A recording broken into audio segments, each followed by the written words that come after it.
Okay, so now it's 7 exactly, and I will open the meeting. First of all, thank you everybody that came, and thank you very much, Major General Giora Eiland. My name is Boaz Arad. I manage the Ayn Rand Center in Israel and the Atlas Award Project, and also co-founder of the Atlas Junior Project. And we're also going to use this Zoom in order to raise some fund for a recreation camp to the kids from Sderot, Ashkelon, and the area that been affected by the recent terror attack. Today we find ourselves in an emergency situation where we're required to mobilize, to be focused, and direct our effort toward clear objectives. Therefore, we are holding this meeting with Major General Giora Eiland. He is one of the individuals representing clear thinking, deep familiarity with the complexity of the situation, and moral stand. And I'd like to present Major General Eiland. He is retired Major General from the IDF and a former head of the Israeli National Security Council. And he served as a senior research associate at the Institute for National Security Studies. And he's a frequent commentator on international media. And this is why we'll have him for a short time before we'll move on to Sky News and other channels, with as kind of the Dutch boy that putting his finger in the dam. And this is basically what we're trying to do here. So thank you, Giora, and I'll give you the stage to give us the background to people who are less aware of what's going on here and where we are, where we need to be. Please, Giora, take the stage. Okay, thank you very much for having me. We have something like 40 minutes, and I'm really busy from early in the morning until now. I spoke with maybe tens of foreign reporters on radio, on TV, or off the record. And it is important for me to present the big picture, because usually people focus on details and on images and on, let's say, human stories. All of them are very important, very interesting, but it is important to understand the big picture. And the big picture is very different from any big picture that Israel experienced in the past 75 years.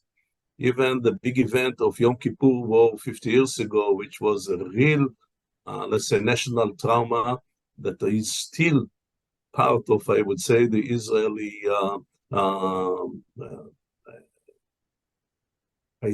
I would say the bad feelings of what had happened there, and we are still covering the story of that time. Even that event is much less significant compared to what happened on Saturday. And what happened on Saturday, the details are more or less well known. Of course, it was a terrible Israeli military or intelligence failure. This is something that can be discussed some other time. And as a result, about 1,500 of Hamas fighters penetrated to Israel. They managed to capture military posts, but more significantly, they captured about 22 Israeli villages and towns, and they happened to attack a big music event that with about 3,000 Israelis just near to the border. And the result is terrible massacre of about 1,200 Israelis that have been killed. The vast majority of them are civilians. And about 120, 150 people have been taken by Hamas back to Gaza. And when I speak about Israelis, some of them are babies in the age of 4 months, and some of them are elderly people, Holocaust survivors in the age of 93, and anything in between. Now, the question is not only what happened, and the question is not what are exactly the military actions that Israel can or should take today. The real question is what happens later. And we understand very well, and this is something that is well understood by the Israeli government and certainly by the public. Usually in Israel, the public understand the situation much earlier and much better than the government, that if we want to make sure that the state of Israel continues to exist, and not to mention the ability to persuade the people of these 22 villages to return someday to their places and to rebuild it, and to decide to grow their children there, it is not enough to take revenge of Hamas, and it is not enough to destroy some of its military capacity, and it is not enough to deter Hamas for a certain period of time. We should eliminate the existence of Hamas in Gaza as a military and political wing, and to create a situation that a similar scenario cannot happen in the future for decades ahead. Anything short of that will be an Israeli failure. And it might have a huge, terrible impact, not only on this specific region, but on the rest of Israel, or at least on the rest of the Israelis who live along all our very long borders with Lebanon, Syria, Jordan, and elsewhere. So the goal of the strategic, I would say, goal that the government adapted is quite consistent with what I said, which is in these words or those words to actually crush and to eliminate the ability of Hamas to exist in Gaza, at least as a military force. Now, this is a very ambitious goal, very far-reaching goal, much beyond what we already or what we did in the past. And but this is something that we cannot compromise on anything short of that. Now, because it is a very ambitious goal, the real question is not to determine the goal, but to decide how exactly, in practical terms, we are going to achieve it. And here we have two bad courses of actions, number one and number two. And I strongly against number one, and I'm supporting number two. But before I move on, and because I'm speaking to people who do not live in Israel, it is important to try to convey some messages which are beyond the strategic situation. And of course, I refer to the 120, 150 Israeli hostages.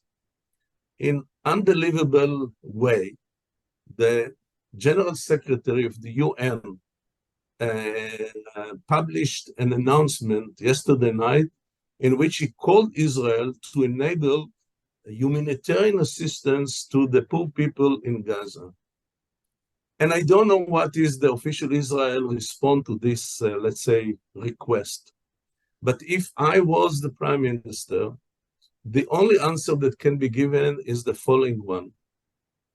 As the Secretary General of the UN, we do expect you to turn to everyone, to the President of the International Red Cross, to the President of Turkey, who is now hosting the leadership of Hamas, and to all other leaders of the world, and to say that before the International Red Cross visits the Israeli hostages, make sure that they are fine, prepare a clear list of all of them, make sure that they are in good conditions, and make sure that all the civilians are immediately released with no conditions. Don't even speak with us about the humanitarian situation in Gaza. Anything short of that will be a miscalculation of the government of Israel, or I would say misunderstanding of the situation. So the regular kind of dialogues that we used to have in the past are irrelevant today, and we have to be determined and blunt and with cold blood in order to make sure that our demands are properly understood. I'm saying it because in a moment I refer to the two different courses of actions, and you will better understand why I'm saying it in these words. The first possible course of action is to begin a large-scale ground operation to reoccupy, to conquer Gaza, or most of it, not only the city, but the entire Gaza Strip, and to try to clear it from the existence of Hamas fighters. Now, it is not that difficult to penetrate Gaza and to reach all the very important points, I believe, in short time. But you have to understand the situation. There are about 20,000 Hamas combatants, terrorists, underground. And they stay in tunnels that we are speaking about tens, if not hundreds of kilometers of tunnels underground. All of them have, of course, weapons, ammunition, hand grenades, booby traps, mines, whatever. And they will stay there. So if we want to actually to clear them, it means that we will have to enter all those tunnels and to set our forces in order to begin fighting against 20,000 fighters below the ground. Now, it is possible. In the end of the day, we will win, but I don't think that it will be smart to do it. The risk is too high. The cost, the definite cost, is going to be very high. And not to mention that we might have another front in the north along the Israeli-Lebanese border, which might turn to be the main front today. So if we use or we deploy too many forces in Gaza, we might miss these forces in the north. So this is an optional way, but I don't think that this should be the preferred one. The other course of action is to say the following. If we want that the government of Hamas, the leadership of Hamas, the fighters of Hamas, and all their establishment and infrastructure will give up and surrender at some point, we have to enforce a pressure that in the end of the day, they will not be able to resist it. And the only effective way to do it is to enforce a full, strong, strict closure or siege over Gaza to prevent Gaza from getting any kind of energy, gasoline, food, water, whatever. And not only to stop supplying all this kind of goods as we stupidly used to do in the past 17 years, but also to prevent the Egyptians from the passage between Gaza and Egypt to send their assistance. Now, someone might ask, and what about the poor 2 million people in Gaza that probably are going to suffer more and before Hamas feel such a pressure? I agree. And I don't want to begin a discussion about their responsibility to what happened, but it is not very different from the responsibility of the German people that 90 years ago elected Hitler in a very democratic way. Hamas is not Al-Qaeda and not Daesh. You have to understand it. It is the typical, authentic, national movement of Gaza. They were elected in a democratic election.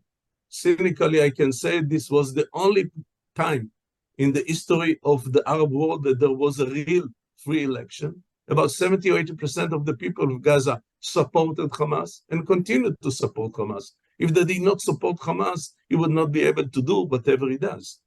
But I don't want to, let's say, to take any revenge from the civilians or the other people in Gaza. And the distinction, by the way, between combatants and not combatants in Gaza is very, very difficult. There is a huge infrastructure and administration of Hamas that control Gaza, and even if some of them don't have weapons, they're part of the system. But if I want to offer them a reasonable rescue from what is going to happen in Gaza, I can offer the following. Israel will agree to establish a safe corridor in which those people that will decide to flee or to leave Gaza can walk or drive to Egypt. We're speaking about very, very short distances, few kilometers you can walk, or maximum 30 kilometers you can travel. And if the passage between Gaza and Egypt is open, then all the people who rightly concerned about the Israeli very strong pressure, continuous bombardment from the air, but not less important, a very strict siege, they could go to Egypt.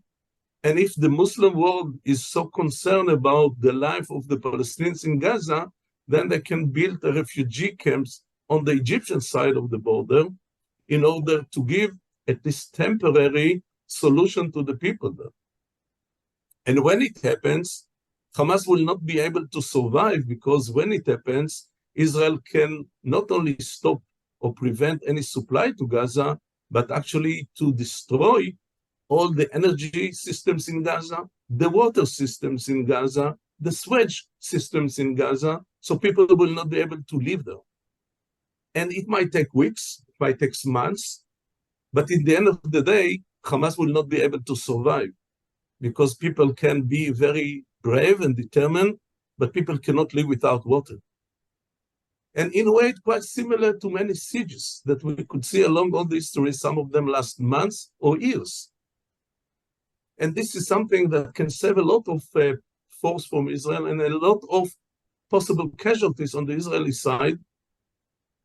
But of course, the option will be to end this process much sooner if the leadership of Hamas outside the region, if the president of Turkey and others will push this Palestinian, this Hamas leadership to give up or to agree to evacuate from Gaza, even not to surrender, just to be evacuated, we can end this process much earlier. And all those who want to give an end or to reach an end to this possible crisis should use their influence in order to do it. I would say more than that. Israel should be in a parallel way to agree to discuss or to begin discussions with all relevant parties about the day after, the regime that will be established in Gaza after Hamas is gone.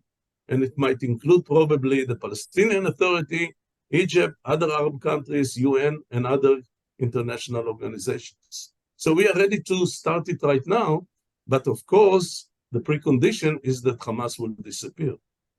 Now, if I want to sum up and to try to compare what happened now to, I believe, the most similar event is the Japanese attack on Pearl Harbor in December 41.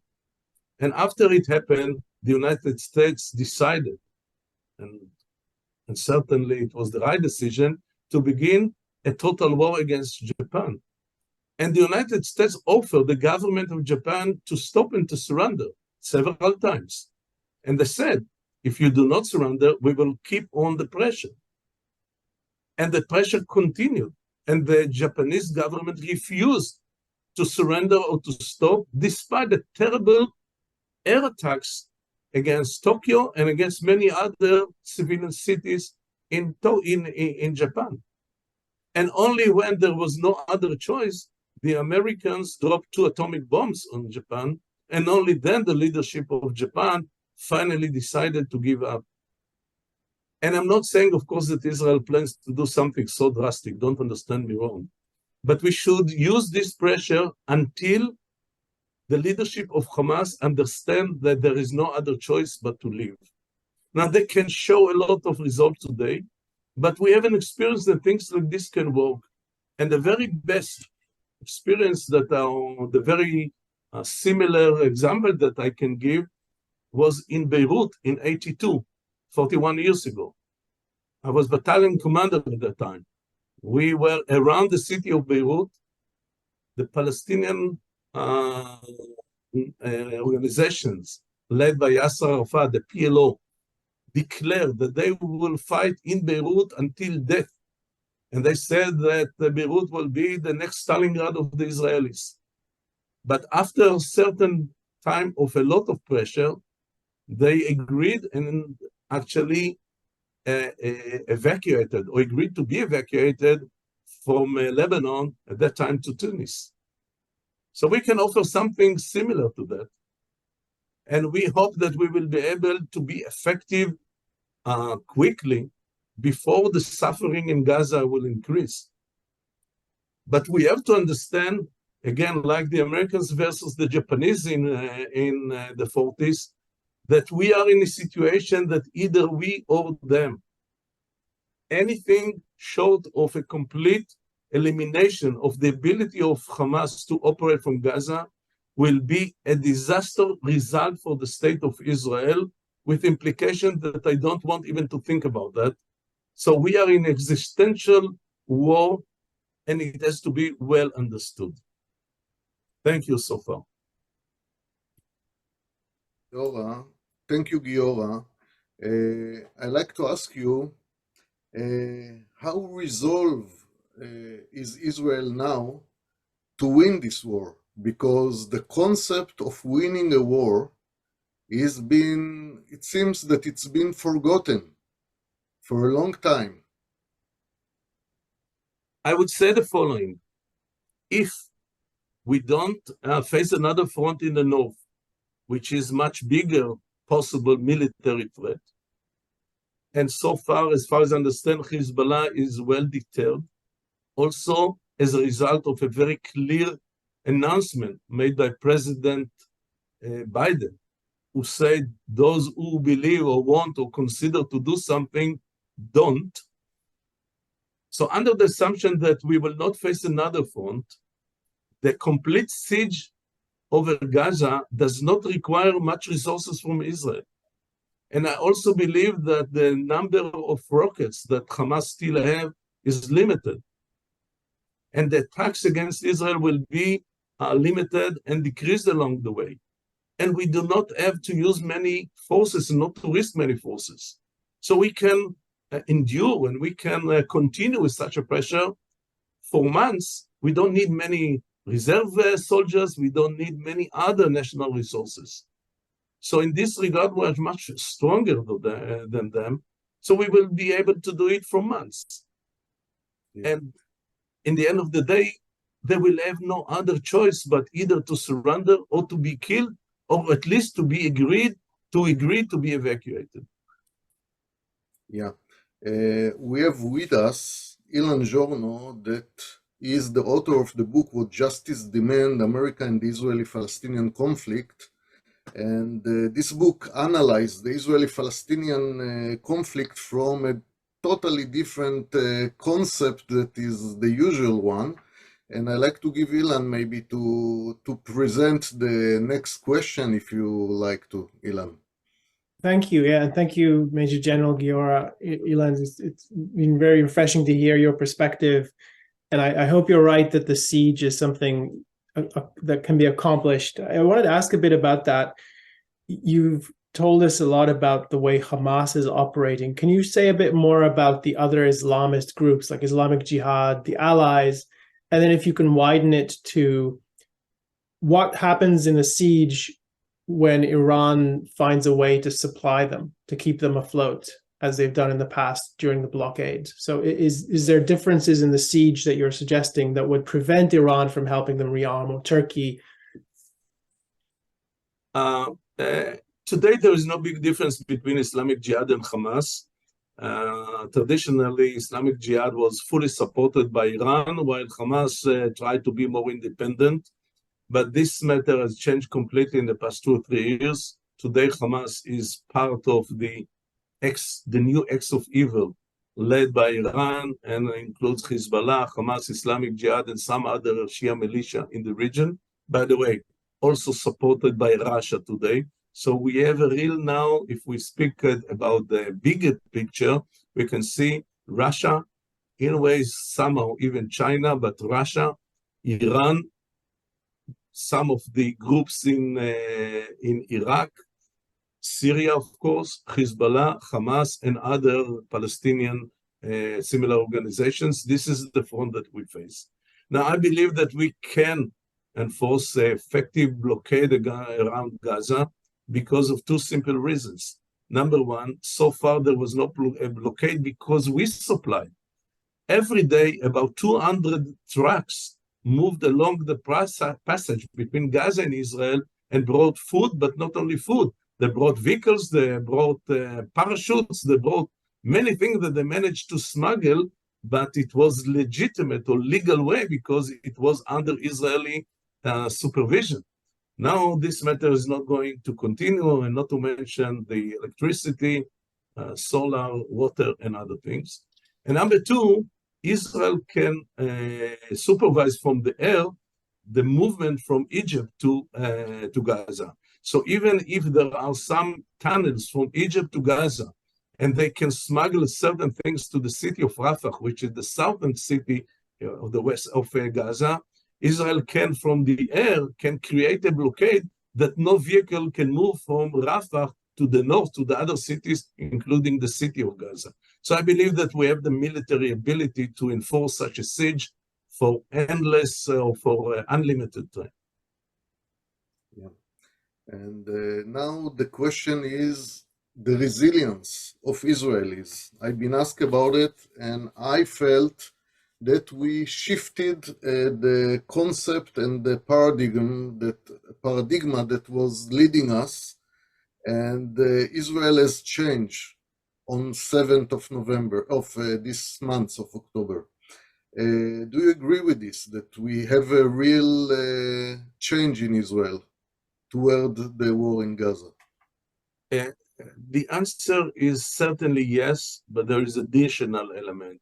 I mean, I think that we can feel in Israel, everybody that stays here or even just listen to the Israeli media can see how everybody works together, and even the traditional political disputes and other things are now, let's say, put behind. And there is a real willingness to do whatever is needed for a real authentic patriotic needs. The real challenge is to take, unfortunately, the advantage of such a terrible event and to transform and to change some other things in Israel.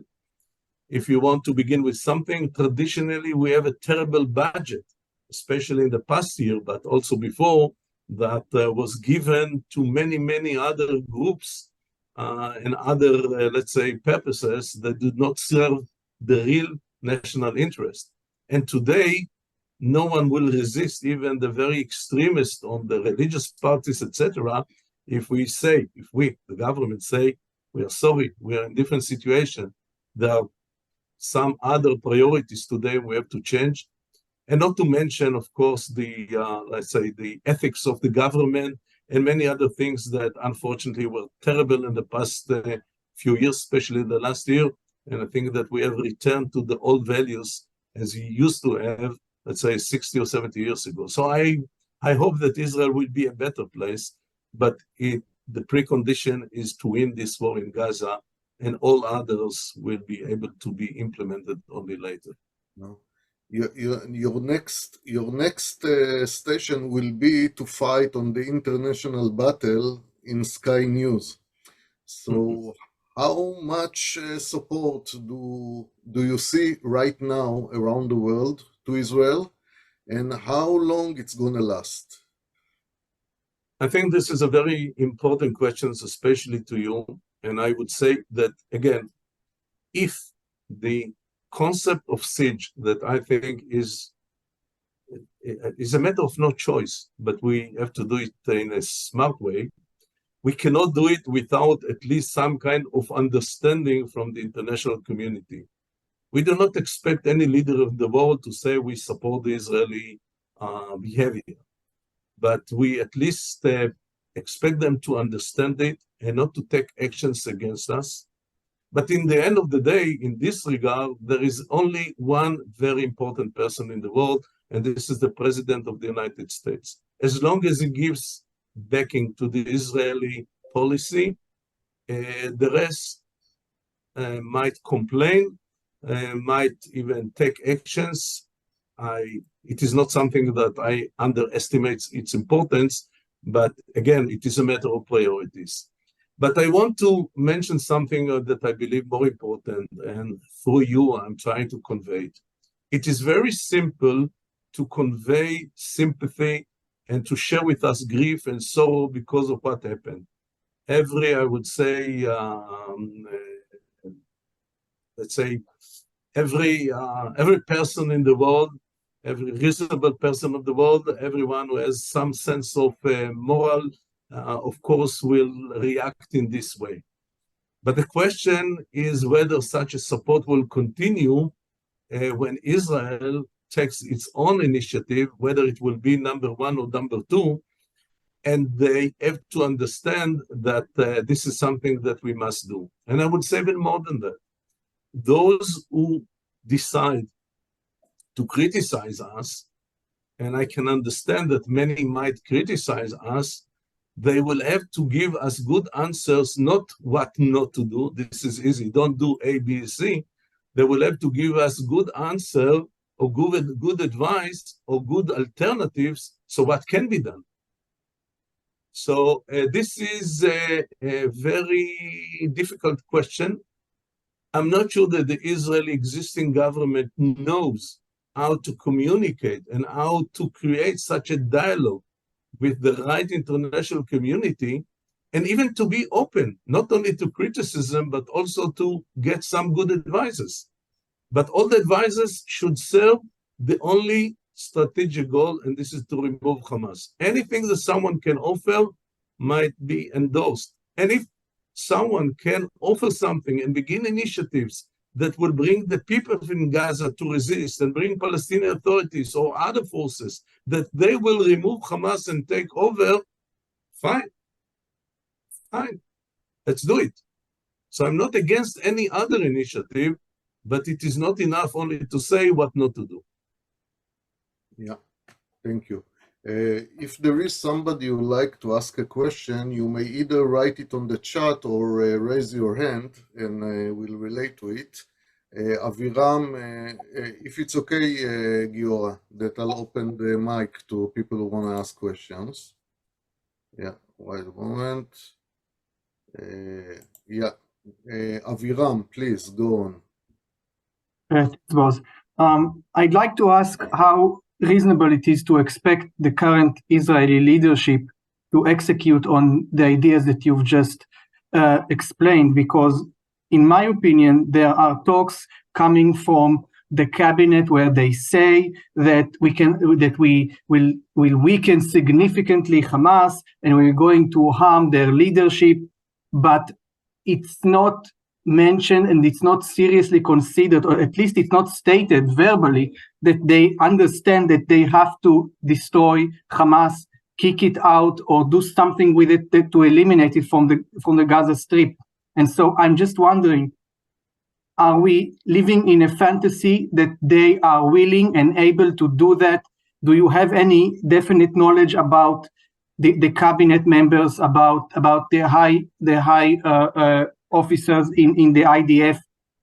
I mean, I don't believe those people. I don't trust them. I don't have any sense that they are courageous or resolute.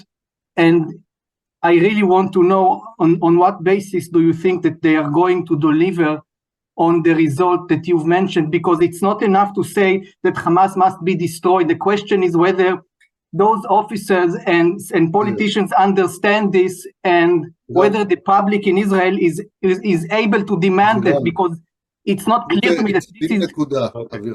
Okay. Okay, I understand. I'll give you two answers, and maybe this is the last question, or maybe another one, because I have to end it. I'm too busy and too tired. I have to be well prepared for the next interview. Number one, I agree with you that the Israeli leadership, both military and political, still does not understand the magnitude of what happened and what are the consequences. For instance, I got a briefing today, not alone, with some other of my colleagues, retired generals, from the Israeli Air Force about the activities of the Air Force in these days. And what the Israeli Air Force is still doing is very similar to what they did in the previous cycles of violence. If they see some building that serves Hamas, and let's say it is a 10-store buildings, and Hamas is stationed in floor number 4 and number 5, and below and above there are civilians, they published a notice to all the people who live in this building, and they tell them to evacuate the building before we actually drop a bomb. Now, this was the right tactics before. Today, it is the wrong tactics, because if you let all the people in the building that they should leave, the first people who will leave are the people of Hamas. So what exactly you achieve if you just destroy building and only you destroy the furniture of Hamas and you don't touch any person there? It does not even create any kind of possible deterrence, not to mention an ability to decrease their power. So I agree with you that the government of Israel does not understand today the consequences of the, not of what I'm saying, but the consequences of the goal that they already accepted. But I believe that it will change. I did speak today, I have a chance to speak today with very, very important people on the Israeli side. It was on phone. So I asked them, don't reply because I don't know if someone intercept this communication or not. I just want to tell you that's what I said, what I think. And I shared with them similar ideas to what I share here. And this is a matter of feeling. I have good reasons to believe that at least the person that I spoke with did understand or even did agree with what I said. But I can assure you that the public of Israel supports, I cannot say 100%, but 80%, views similar to mine. But to be humble enough, I would say that whatever I said so far is my ideas. I don't represent anyone. The government can make opposite decisions. It is not only that it is not my decision, I might not even know what are the decisions that are made now or tomorrow. I'm just sharing with you what I think should be the Israeli strategy and nothing more than that. I can add to it that usually the Israeli rank and files, I mean the foot soldiers, the low rank officers are covering for the mistake of the political and the high command. This will happen in the Yom Kippur War, and it might happen here. However, and I feel some change in minds and hearts, and I hope we will be strong enough to go through this plan of eradicating Hamas. Now, for the last question, I like to combine few questions from the chat, and this relates to Russia, Iran, maybe China, other power influence and interference, and how Israel be able to stand up if the Northern Front, the Syrian, other front will erupt in the near future. Okay, I'll answer very briefly. If the other front is only Lebanon or only Hezbollah, I think that Israel can cope with it. It is not going to be easy. It is another discussion how exactly it should be done. But if this is the only enemy that will be involved, it is still an Israeli problem. However, if Syria allows some forces from Syria to attack Israel, if the Iranians begin to attack Israel directly or by their militias from Iraq or elsewhere, and if the Russians begin to conflict with Israel over the skies of Syria, something that they did not do in the past 10 years, then it is above the ability of Israel to cope with it alone. That's why the American aircraft carrier that is approaching this region and the very clear messages sent by President Biden are some kind of a support that should deter this kind of involvement. So I hope that we will be able to focus on the front in Gaza and not be exposed to many other possible fronts simultaneously. Yeah. Okay, So, you can continue, you. but I really have to leave Thank you you so right much. now. Thank you very much. Thank you so much, Giora.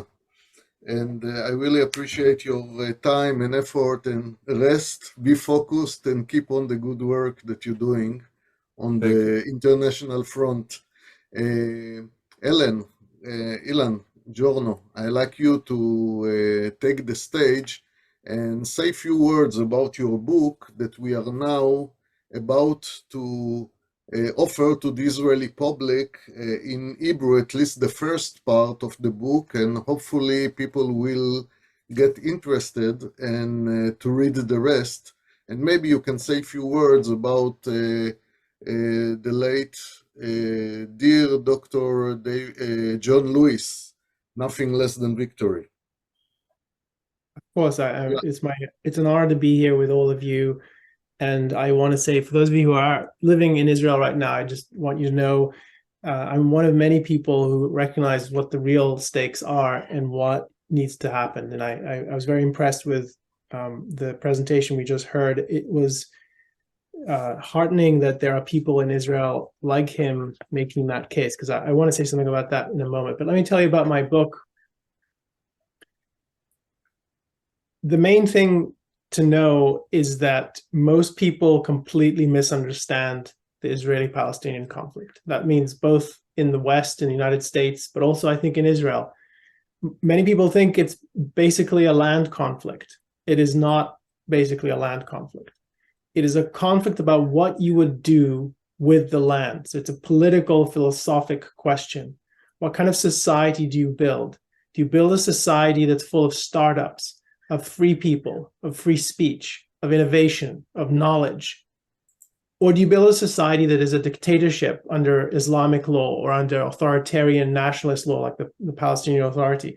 Do you build a society that destroys individual lives? Do you build a society that it becomes a prison and a war machine? That is the conflict. The conflict is between two very different kinds of view of what politics is about. What is a good society? What is the basic direction that you're taking it in? And part of what I argue in my book, What Justice Demands, is that kind of perspective, which is a moral perspective, it's saying this is a good society and this is a terrible society. This society destroys human lives. This society makes possible flourishing for individuals. That's a moral question. And that's the key piece of this that people almost always drop out of the picture. And that's what the book offers. It offers a perspective on the conflict that brings that framework, that moral framework, to understanding both sides of the conflict. And there's more than two sides, but basically there are two sides. Evaluates them by the same standard. So no double standards here. I think you have to evaluate them by the same standards. How well do they live up to the ideal of individual freedom, supporting and protecting that? And I'll be the first to admit that Israel has many flaws, but that it's nothing like what the difference between Israel and Hamas is. So Israel is like France, or it's like the United Kingdom, it's like the United States. It's a place you would move to live to because it's good, basically. Whereas the kind of societies that the Palestinian movement has built have all, without exception, been authoritarian, dictatorial, theocratic. So that's the moral framework that I think is essential. And yes, there are questions about the land. There are questions about what are the claims, but you can't understand them absent that moral framework. So that's the essential difference about this book, which is it tries to explain the historical, very complicated issue, but bring clarity to it by identifying the essential nature of each side. How well or how badly do they, how do they measure up against the standard of freedom? That's the essential thing. And the other thing I would say that I think is important in thinking about this, and I want to just come back to some of the discussion we've been talking about, which is the immediate concrete crisis or emergency, as you put it. The other thing that's really important for people to think about in this conflict is that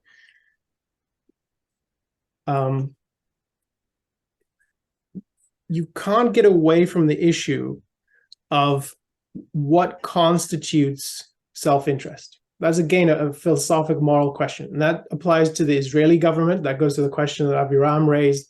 It goes to the questions that our presenter talked about, but didn't really get into because that's not his space.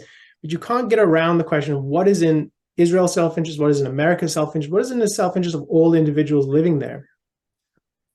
And that goes to the issue of, do you believe that you have a right to defend yourself in the face of barbarians? That is, for most people, that is not a difficult question to answer. If you ask most Americans, do you have a right to defend yourself? Someone's trying to steal your car. They'll say, of course you do. And if you said to someone in Europe, do you have a right to defend yourself if Russia invades you? Most sensible, moral people say, of course you do. What changes in the Israeli-Palestinian conflict is that that clarity goes away. And what robs people of that clarity is a perverse view of morality. It's the idea that you can defend yourself except if the other side seems to be weaker, except if the other side says they're victims and they insist that they're suffering more than you are. If that is what the other side says, that's their trump card, the Israelis, the Israeli leadership, I should say, the United Nations, the international community, including all the last 5 presidents that I've been studying, they're completely disarmed. They cannot respond to that. That is a view that Ayn Rand called altruism. It's not being nice to people. It's this idea that you don't have a right to live if someone else is needier, if someone else is suffering more than you are. And that is the con, that is the fraud, that is the moral travesty that the Palestinian movement for 50 plus years has used on the international stage to give themselves cover for atrocities. Because the atrocities we're seeing now are horrible, but are they new? No. And we can talk about other cases of that across decades. So the fact that they do this sort of savagery, that is not new. Maybe the scale is new, and I think it is, and the surprise element is new. But what has enabled and empowered the Palestinian movement across decades isn't that they're strong. It's that they have gained or they've taken the moral high ground, they've seized it undeservedly. But what has enabled that is that most people, if you tell them the Palestinians are weak and they are poor, that means, in most people's minds, is, well, how could you possibly have anything against them? How could you fight against them? They're going to suffer more if you fight against them. It completely erases people's understanding of your right to defend yourself, your right to live, your right to be free. So to me, it's on both levels, both the political level of who are these two factions, how do you evaluate them, and at the level of self-defense. It's what do you do in a crisis like this? At both of those levels, this is fundamentally a moral question. What kind of society do you build? And do you have a right, an uncompromised, unequivocal right to live? And if you do, then it doesn't matter who stands in the way between you and the people trying to kill you, including if they put human shields there. You have to be able to do that. And just the final thought before, if you want to ask more questions, but the final thought to connect this to the question of John Lewis's work. So John Lewis is a former colleague. He unfortunately passed away many years ago, but he wrote a book that is really powerful. It's a historical analysis of how different conflicts unfolded and what led to their resolution. And the basic argument he demonstrates is that wars end when you defeat the enemy. And he gave one of the best examples he gave is World War II with the Japanese. And it's a complicated story, but the bottom line is, yes, it took 2 atomic bombs to get the Japanese to stop.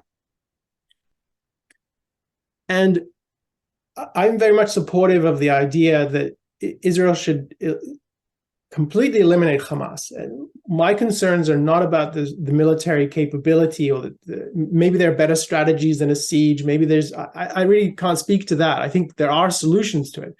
The concern I have is that on day 2 of whatever strategy is pursued, I guarantee you, I will put $100 on the table right now, maybe more. I will give you, I will bet a lot of money, because it's already happening, that what will happen day 2 of this strategy is, well, these are war crimes.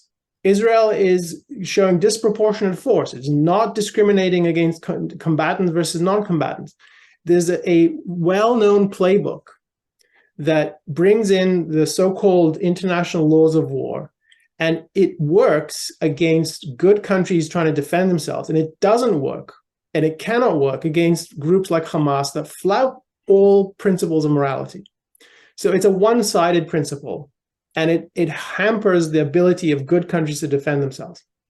So this is what to expect. And I think it's not only that, oh, if Biden isn't supportive, if the UN isn't, those are all important, and I agree with that.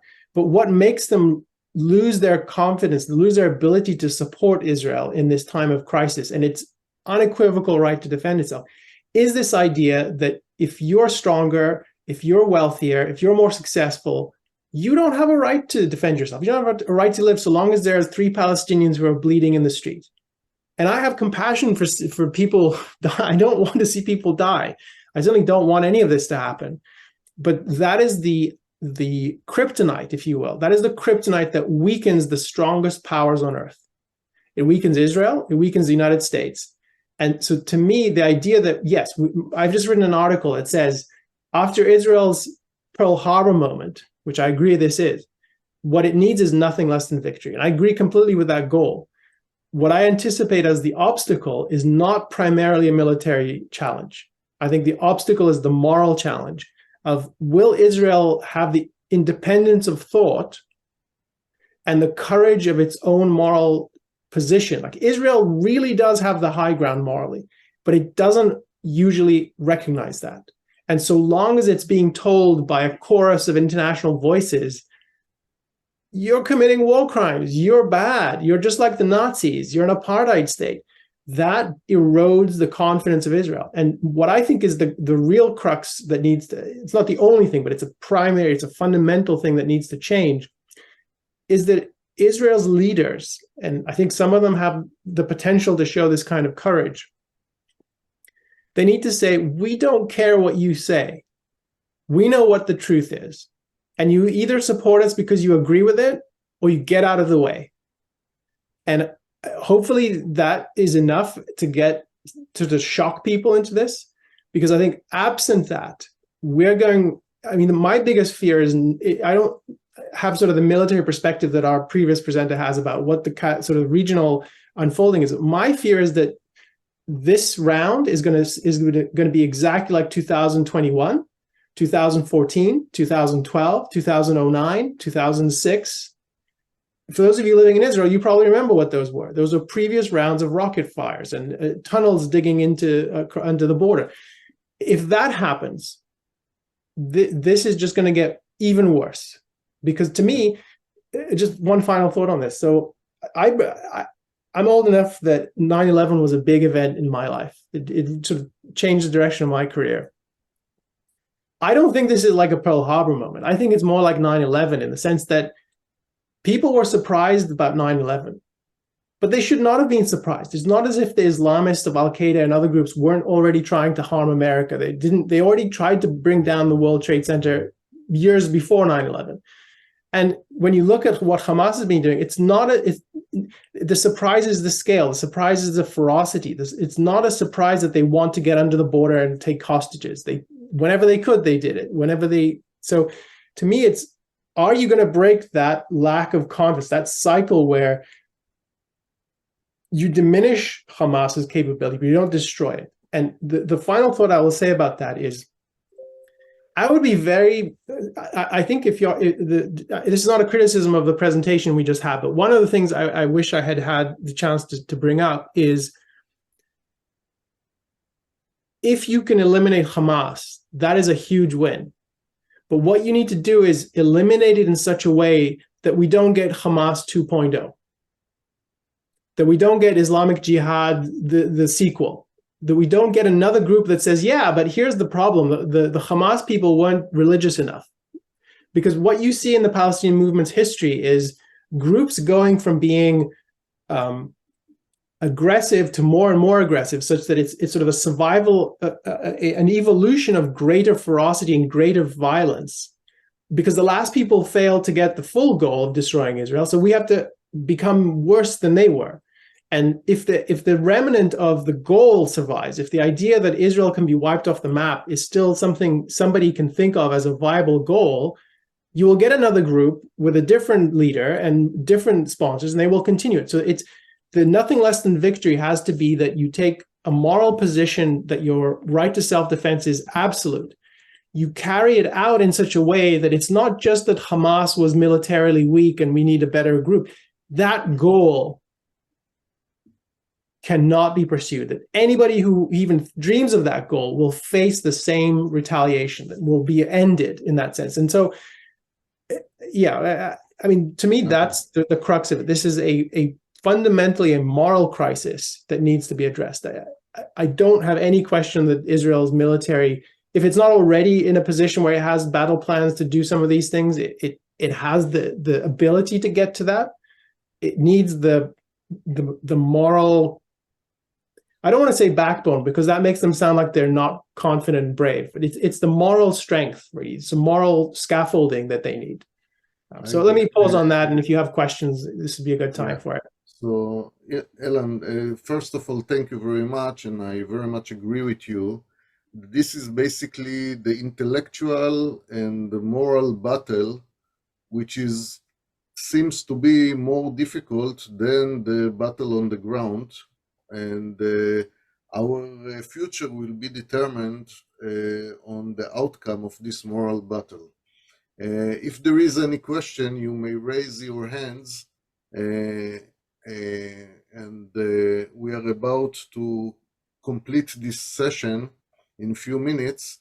So as I will mention that part of what we're doing now in Israel is running the Atlas Junior program that started with kids from Sderot, Ashkelon, and the area. And this is the kids that have been most affected by the murderous spree that the Hamas inflicted on Israel. And we are gathering funding right now in order to arrange, I would say, a camp for refreshment, for intellectual enrichment, and for relaxation from the continuous bombarding. So you can see at the chat the invitation to donate to this camp. Anybody who like to do that, you can do it through the chat. So thank you very much. If there is any question, please raise hands. And Boaz, can I make an offer? So I very much applaud this. I know the children in that area for decades have faced this. It's terrible. Everyone on this call, if you are living in Israel, send me an email. If you would like a copy of my book, I will be happy to send you a Kindle or a PDF for free, with the understanding that if you find it valuable and you have the time to read it and you find it valuable, let other people know. I'm happy to. So please write your email on the chat for our members to see, and you are welcome to send the mail to Eiland and get the copy of the books. So thank you very much, everybody. I will leave the session open for a little while so you can get the emails from the chat and the message and follow it. And we will look forward for the next meeting that will be, let's say, we used to say in Israel 6 after the war. This will be the time of reckoning and considering what we passed through. And we look forward to get from the other side as a winning morally and physically, and save our life and prosperity for the future. So thank you everybody that joined us, and I'm closing the meeting. Thank you very much.